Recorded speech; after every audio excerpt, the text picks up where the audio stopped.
The stars beyond the viewport shimmered like scattered fireflies, cold and distant, untouched by the noise of the human heart. Daniel Hayes leaned back in his chair at the research station's common lounge, sipping the lukewarm synth coffee he always swore he hated but kept drinking anyway.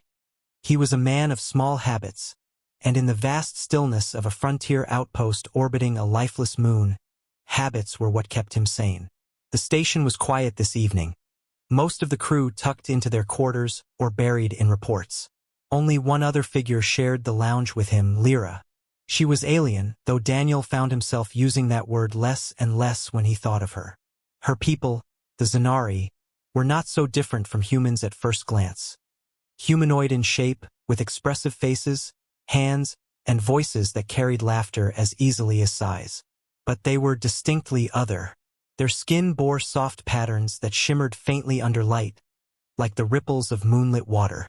Their hair was finer, more delicate, falling like strands of woven glass. And their eyes, Lyra's eyes especially, were wide and luminous, a shade between silver and pale blue that shifted when she blinked. Lyra had been watching him for some time, perched cross-legged on one of the cushioned benches, her head tilted slightly in that curious way she had. Daniel was used to her questions. She had the boundless curiosity of someone raised in a clan-based society, suddenly thrust among humans with their odd machines and stranger customs. But tonight her gaze was softer, more deliberate, as if she were weighing something unspoken. "Daniel," she said finally, her voice a low hum, "would you sleep in my nest tonight?" The words made him nearly choke on his coffee. He blinked, coughed, and stared at her with raised brows. Of all the things he expected to hear at this hour, that wasn't even on the list. He started, stalling for time. "Your nest." She tilted her head again, as if the concept should be obvious. "Yes, my nest. It's warmer there, and softer than your human bunk." Daniel tried not to laugh outright. The Zanari were notorious for building elaborate sleeping spaces, woven alcoves lined with silken fibers, layered blankets, and sometimes even aromatic stones that released gentle heat. He had seen Lyra's once, when she invited him into her quarters to share a late meal. It was like stepping into a cocoon of comfort, a fortress of softness. He remembered thinking it looked like the inside of a very spoiled bird's nest. Still, the phrasing caught him. "You mean like share it? You and me?" "Yes," she replied simply, as though she were asking him to pass the salt. Daniel rubbed the back of his neck, suddenly aware of the hum of the air recyclers, the faint vibration of the station's hull. He wasn't prudish by any means, but sleeping arrangements with aliens? That felt like uncharted territory. But Lyra's expression was guileless, her luminous eyes watching him with open sincerity. To her, this was probably nothing strange, just another cultural thing. "Well," he said slowly, "if it means better sleep, sure. Why not?" The smile that spread across her face was radiant. Too radiant, he thought, for what seemed such a small thing. She clasped her hands lightly, her voice lilting in that melodic way. "Good. Then it is decided." What Daniel didn't know, what no one had bothered to tell him, was that among the Zanari, an invitation to sleep in one's nest was no casual request. It was not hospitality. It was not about warmth. It was the closest thing their people had to a vow. It meant chosen. It meant mate. And by morning, Daniel Hayes would find his life very, very different. Daniel followed her down the corridor, still trying to convince himself it was nothing unusual. Just a friendly gesture, he thought, just a cultural quirk. She wanted company, warmth, someone to talk to before falling asleep. Nothing more. And yet the quiet anticipation in her stride, the way her shoulders swayed lightly as if she carried some invisible victory, made him wonder what exactly he had agreed to. Her quarters smelled faintly of herbs, a mix of crushed leaves and mineral oils her people used for relaxation. The walls were adorned with patterned cloths she'd woven herself, shimmering designs that seemed to ripple when the lights dimmed. And at the center of it all was her nest. It was larger than Daniel remembered, layered with sheets and braided cushions, piled high enough that stepping into it felt like sinking into a cloud. Lyra touched the side of the nest and looked back at him, her eyes luminous in the low light. "Come," she said simply. Daniel hesitated, tugged off his boots, and climbed in. The softness threatened to swallow him whole. He laughed nervously. "This is a lot better than my bunk. I'll give you that." She nestled beside him, curling slightly, her hair brushing his shoulder. "You will sleep well here. I will keep watch." That made him chuckle. Keep watch? Against what? The only danger here is the coffee machine exploding. But she didn't laugh. She tilted her head, studying him with solemn intensity. "You do not understand yet, but you will." Then she closed her eyes, her breathing deepening in a rhythm that felt oddly reassuring. It took Daniel longer to drift off, his mind buzzing with questions. But eventually the nest, the warmth, and the faint scent of her hair lulled him into sleep. Morning brought chaos. He woke to voices outside her quarters. Deep, resonant voices speaking in Zanari, too rapid for him to catch every word but sharp enough to carry alarm. When the door opened, 3 figures entered. 2 males and a female, all older, all bearing the same luminous patterns as Lyra but etched deeper, like scars of lineage. Their eyes landed on Daniel, still half buried in the nest, and silence fell heavy.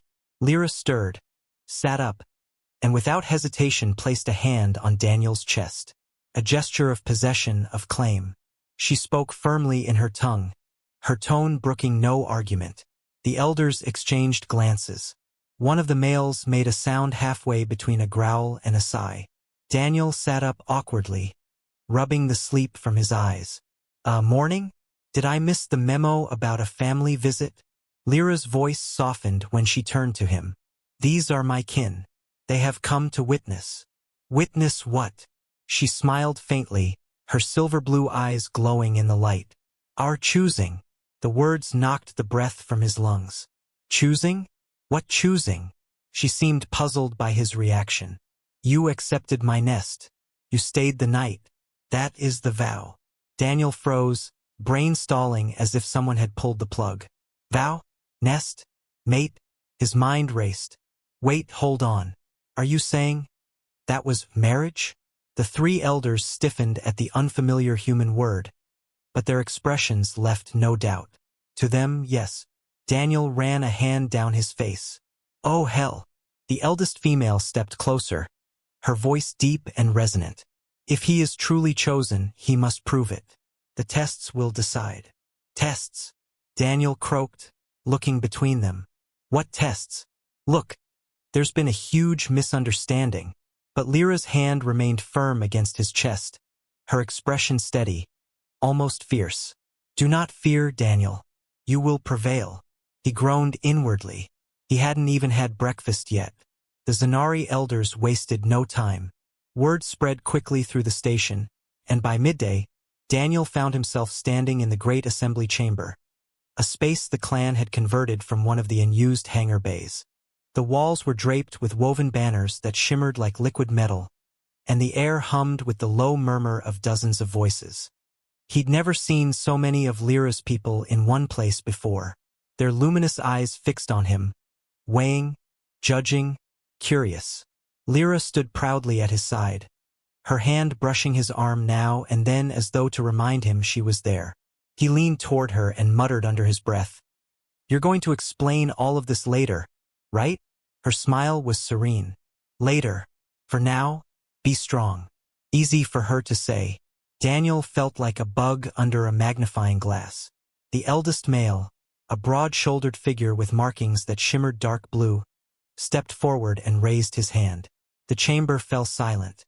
"The human has accepted the nest of our daughter," he intoned. "Now he will face the trials as tradition demands. If he succeeds, he will be bound to her by oath and blood. If he fails—" The elder's gaze lingered on Daniel, sharp as a blade. "Then he is unworthy, and she must cast him aside." Daniel swallowed hard. "No pressure, huh?" The first trial was one of riddles. A young Zanari stepped forward, carrying a carved stone tablet etched with strange symbols. She spoke in their tongue first, then Lyra quickly translated. "The ancient question of the rivers. 3 paths flow into one. One path is poison, one is barren, one is life. You may drink only once. Which will you choose? Daniel frowned. That's it? A riddle? He rubbed his chin, pretending to think deeply while his stomach growled. Well, rivers mix, don't they? If three flow into one, then by the time you drink downstream, it's all blended together. Even poison gets diluted. So the answer is, drink where they meet.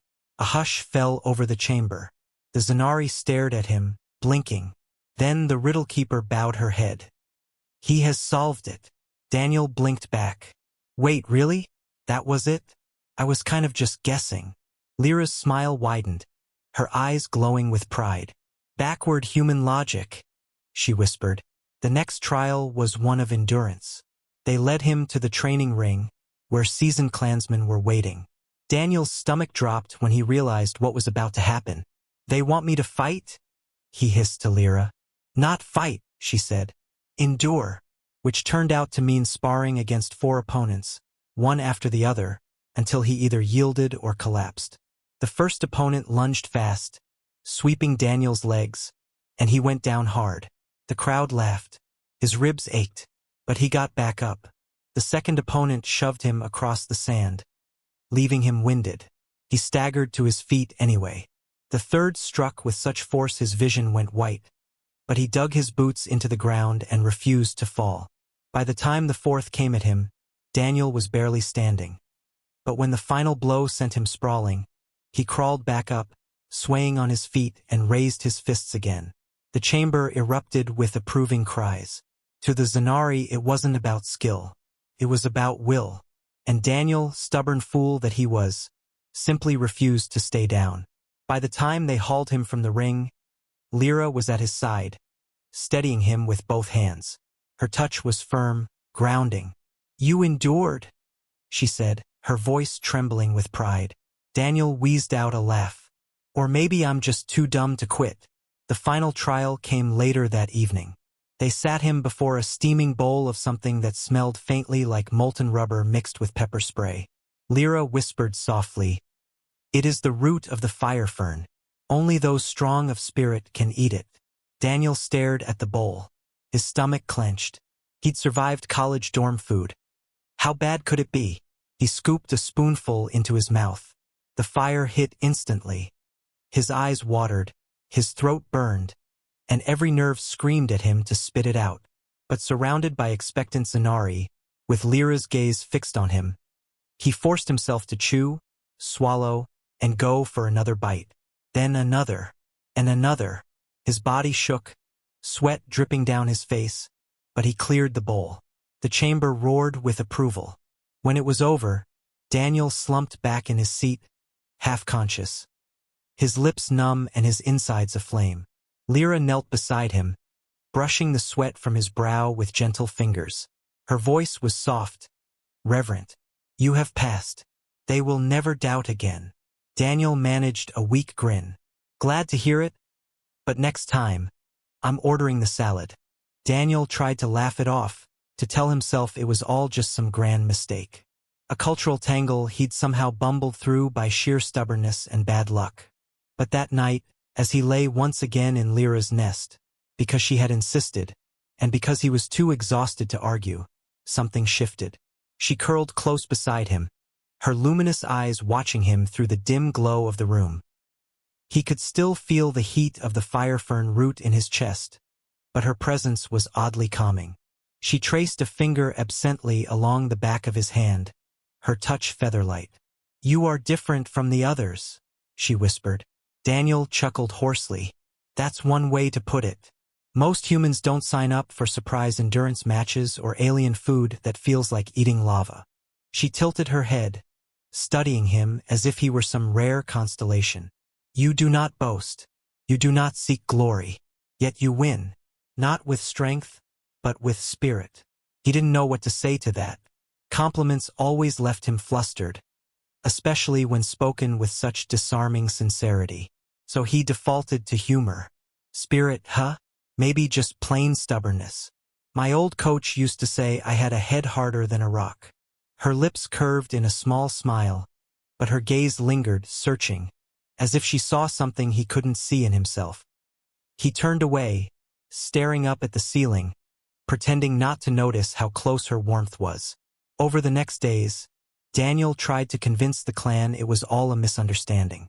He explained to Lyra's elders that humans didn't view sharing a bed as marriage. He insisted he had no intention of intruding on their traditions. But the more he explained, the more tangled it became. The Zanari elders would nod gravely, then declare, "He speaks with humility, a rare virtue, proof he is worthy." When he tried to downplay his endurance, saying he had only stumbled through the trials by luck, they exchanged knowing looks and said, "He honors the truth of struggle, a mate of honesty." Even his jokes, sarcastic quips about being in over his head, were taken as signs of deep wit. Before long, Daniel realized every attempt to prove himself unworthy only elevated him further in their eyes. And then there was Lyra. She stayed close, always, as if his shadow had become hers. At first, he chalked it up to her wanting to make sure he didn't embarrass her in front of her clan.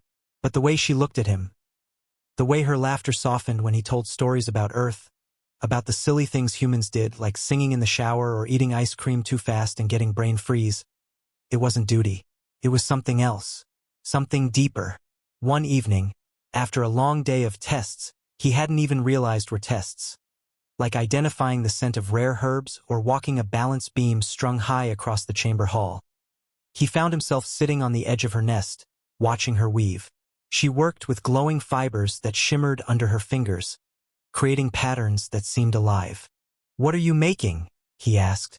She didn't look up, her hands steady and sure. "A binding cloth. It is woven by hand, thread by thread.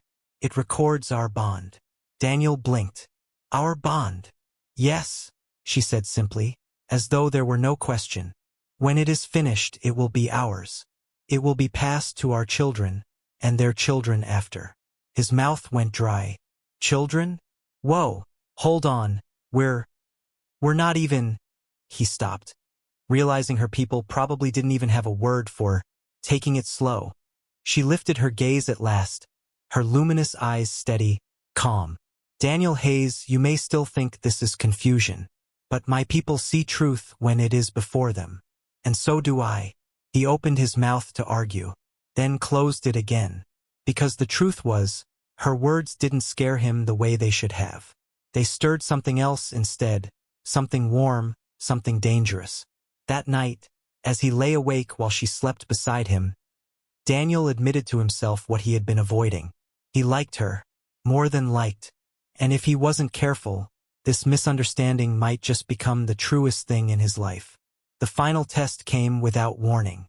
Daniel had just begun to feel like life on the station was settling into a strange but livable rhythm. The clan no longer watched him with skepticism. Now they greeted him with nods of approval, as though he had always belonged. He'd gotten used to their communal meals, their endless questions about human customs, even their tendency to quote his offhand remarks as though they were proverbs. And, most dangerously of all, he'd gotten used to Lyra. So when the summons came, delivered by the eldest female with a gravity that made the hairs on his arms rise, he knew immediately something big was about to happen. They gathered in the great chamber again, the entire clan present.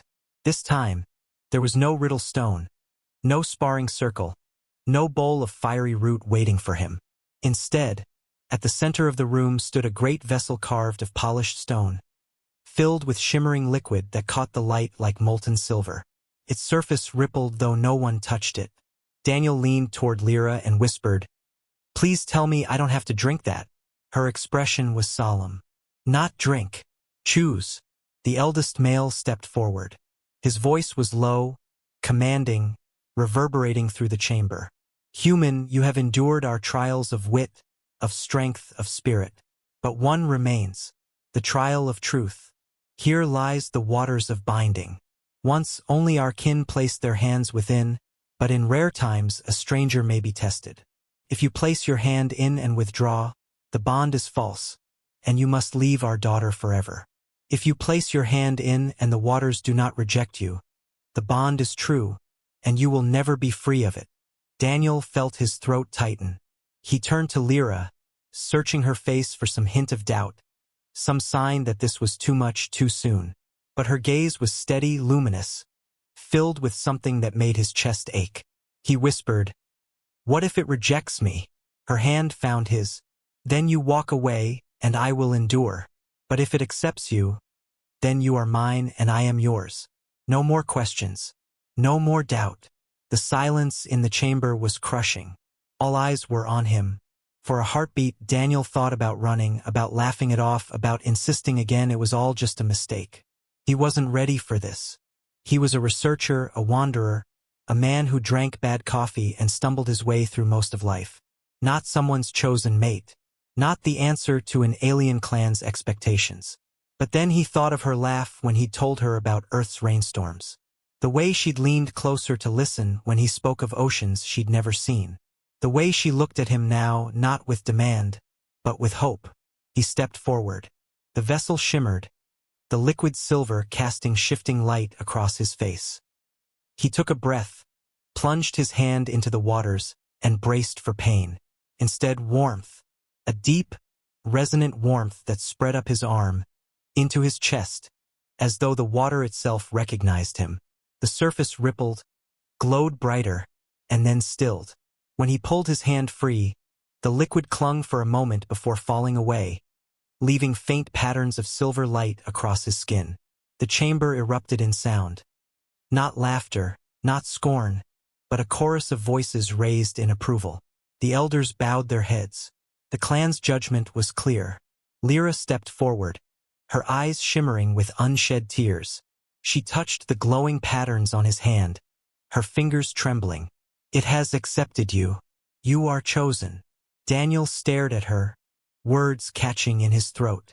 For once, he didn't try to joke it off. He just let the truth settle into him, heavy and terrifying and strangely right.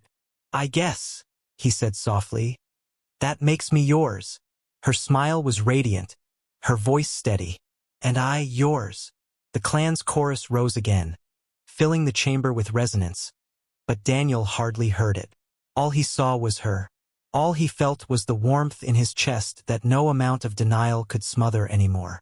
What began as a misunderstanding had become something else, something real. And as he stood there with her hand in his, Daniel Hayes realized he wasn't afraid anymore. The weeks that followed felt like living in a dream Daniel never knew he wanted. The clan treated him differently now. No longer as an outsider who had stumbled into their traditions, but as one of their own. When he walked the corridors of the station, Zanari greeted him with nods of respect, sometimes even bowing slightly, their luminous eyes filled with quiet approval. Children followed him curiously, asking him to tell more stories about Earth, about the strange blue skies and oceans that stretched farther than their eyes could imagine. He would act them out, clumsy and theatrical, and their laughter would echo down the halls. At mealtimes, they no longer pushed the bowls of firefern root at him as a test but offered them with genuine hospitality, seasoning them more gently now, in a way that even he could enjoy. He still sweated through every bite, but it was different. It was shared laughter, not survival. And through it all, Lyra never left his side. She taught him their ways, guiding his hands as he learned the subtle art of weaving fibers into patterns that glowed faintly in the dark. He, in turn, taught her little human things like how to whistle, how to shuffle a deck of cards, how to balance a spoon on her nose. The first time she managed it, she laughed so hard she nearly toppled from her seat, and Daniel thought he'd never heard a sound so perfect.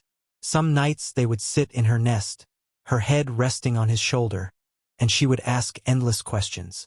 What was it like to feel rain? Did snow truly fall like feathers from the sky? Were Earth's forests really alive with so many different creatures?